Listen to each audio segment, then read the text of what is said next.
Hello students, welcome to the सर्जर। आज करने वाले हैं कुछ इंपॉर्टेंट क्वेश्चंस की series start. Name the term used for the material which can not be broken by biological processes. Give two ways by which they harm various components of an ecosystem. Name the term used for the material which can not be broken by biological process से हम किस चीज को नहीं। दो waste आपके होते हैं, एक होता है आपका बायोडिग्रेडेबल वेस्ट, एक होता है नॉन बायोडिग्रेडेबल वेस्ट। तो जो इसका आंसर है वो है नॉन बायो, ठीक है, या नॉन बायो प्रोडक्ट्स मटेरियल कह सकते हैं।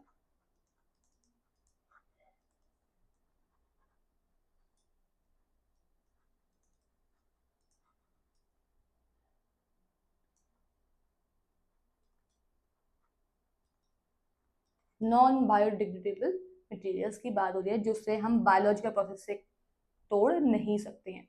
Give two ways by which they harm various component of an ecosystem. Simple सी बात है, हम पॉलिथीन का यूज करते हैं, वो क्या है, नॉन बायोडिग्रेडेबल वेस्ट है, उसको हम कभी भी ब्रोकन नहीं कर सकते, तोड़ नहीं सकते। तो वो ये चीजें क्या करती हैं, एक मेन कॉज है जो हम सब जानते हैं, वो है पॉल्यूशन को कॉज करते हैं। पॉल्यूशन का सबसे बड़ा कॉज तो यही है, ठीक है, कॉज ऑफ पॉल्यूशन। इसके अलावा एक चीज और बोल सकते हैं हम, जब ये मिट्टी में आता है तो ये क्या करता है, जब पन्नियां वगैरह सब मिट्टी में आते हैं इफेक्ट करती हैं सॉइल फर्टिलिटी। सॉइल फर्टिलिटी,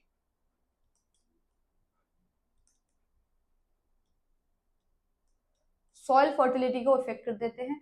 उसी के साथ क्या करते हैं, कॉज करते हैं पॉल्यूशन, हमारे पॉल्यूशन को कॉज कर देते हैं। और ये क्या है, हमारे नॉन बायोडिग्रेडेबल मटेरियल्स जो भी हैं, पॉलिथीन वगैरह जो भी यूज कर रहे हैं वो सब नॉन बायो में आते हैं, जिसे हम बायोलॉजिकल प्रोसेस से ब्रोक नहीं कर सकते।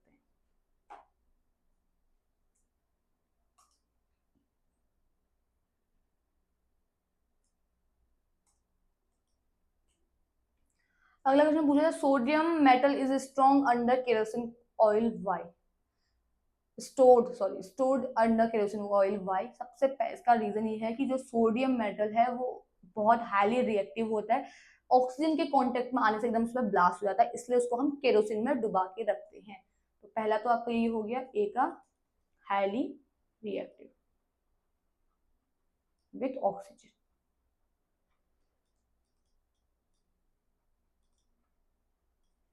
O2, ठीक है, हाईली रिएक्टिव विथ O2। अगर कभी भी सोडियम को आप खुले में छोड़ देंगे, ऑक्सीजन के कांटेक्ट में आ जाएगी तो वो ब्लास्ट कर सकती है, वो ब्लास्ट कर देती है, इसलिए हमको केरोसिन में डुबा के रखते हैं। उसके बाद पूछ रहा है, some metal oxides are soluble in water but are the aqueous solutions of these oxides called. Write one example of such a solution. Metal oxide जो सॉल्युबल होते हैं वाटर में, उनको हम बोल देते हैं एल्कली मेटल्स,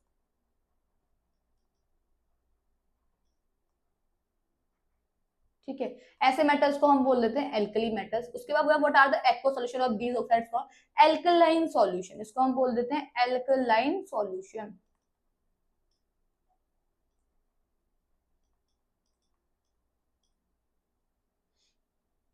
उसका बोला what is the come, sorry, write one example of,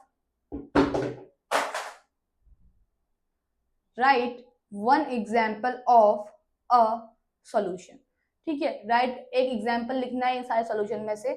अब एल्कलाइन जो कोई भी सॉल्यूशन है उसका हमें एग्जांपल नहीं, हम एक दो तीन एग्जांपल्स हैं जो हम बेसिकली बहुत ज्यादा यूज करते हैं जो एल्कलाइन सॉल्यूशन है।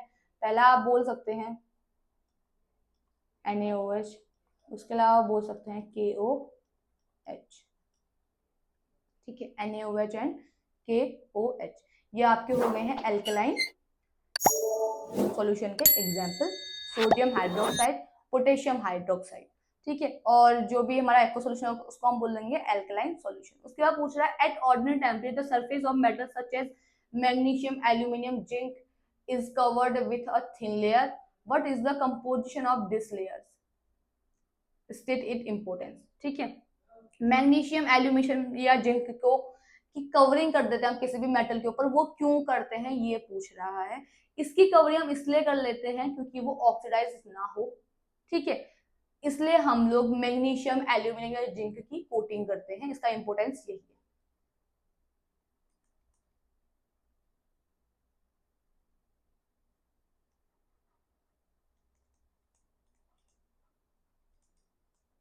Prevent from oxidation. ऑक्सीडेशन में प्रिवेंट करने के लिए ही हम मेटल्स के ऊपर मैग्नीशियम, एल्यूमिनियम, जिंक की कोटिंग करते हैं। अगला क्वेश्चन,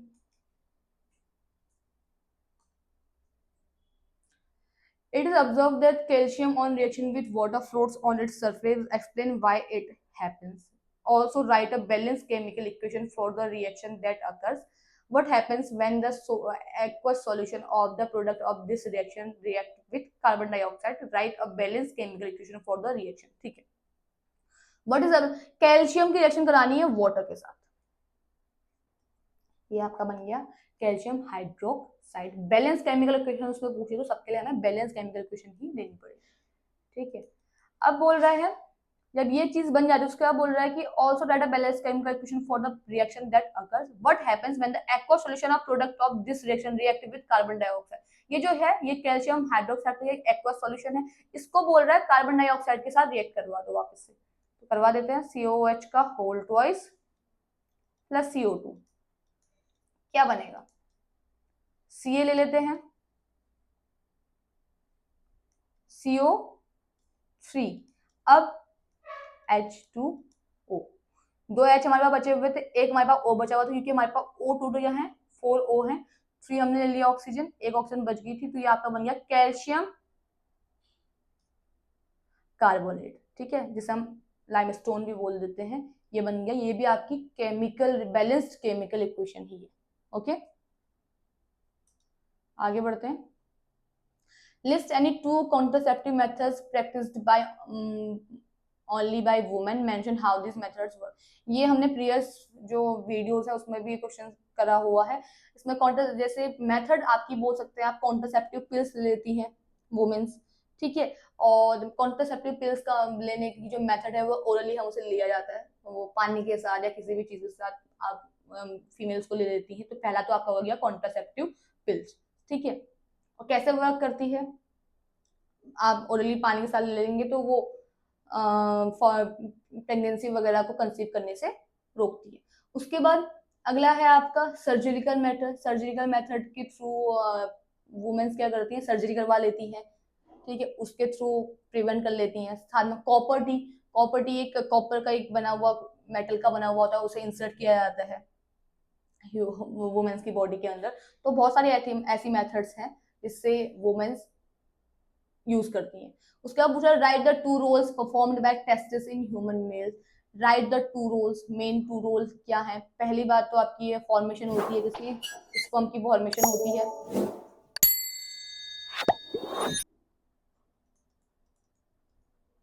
फॉर्मेशन ऑफ स्पर्म, ठीक है। सेकेंड आप बोल सकते हो वुमेन्स में कौन, सॉरी मेल्स में कौन सा हार्मोन होता है, टेस्टोस्टेरोन, तो सीक्रेशन होता है टेस्टोस्टेरोन का,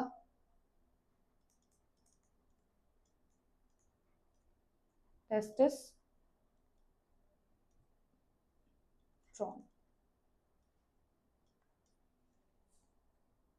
टेस्टोस्टेरोन का सीक्रेशन होता है और फॉर्मेशन होती है स्पर्म की। ठीक है, नेक्स्ट क्वेश्चन में बढ़ते हैं। Give reason for the following.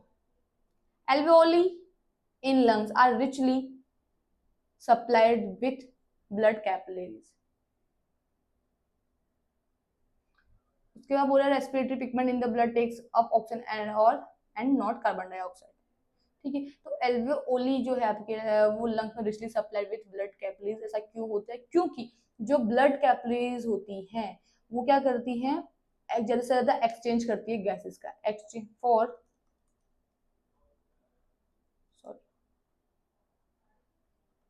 Exchange of gas. ठीक है, एक्सचेंज ऑफ गैस मतलब O2 एंड CO2 का जो एक्सचेंज होता है वो होता है हमारी एल्वेओली में। तो ब्लड कैपिलरीज क्या करती है, वहां पे एक्सचेंज करती है O2 एंड CO2 का। ठीक है, इसलिए एल्वेओली क्या होती है, ब्लड कैपिलरी से रिच होती है कि ज्यादा से ज्यादा क्या हो पाए, एक्सचेंज हो जाए गैसेस का। उसका बोला respiratory pigment in the blood takes by oxygen and not carbon dioxide. देखिए रेस्पिरेटरी पिगमेंट क्या होता है, रेस्पिरेटरी पिगमेंट हमारा होता है हीमोग्लोबिन।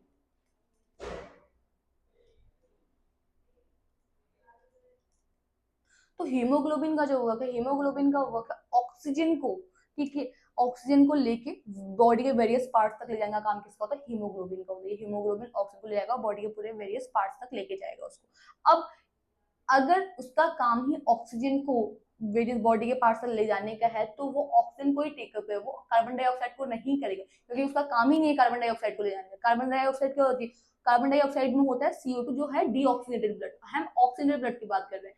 जो रेस्पिरेटरी पिगमेंट है हीमोग्लोबिन, वो ऑक्सीजनेटेड ब्लड को कैरी करता है, ठीक है, बॉडी में सप्लाई करता है, तो इसलिए वो ऑक्सीजन को टेकअप करता है। उसके बाद पूछ रहा है during anaerobic respiration 3 carbon molecules formed as an end product instead of CO2 in human beings, ठीक है।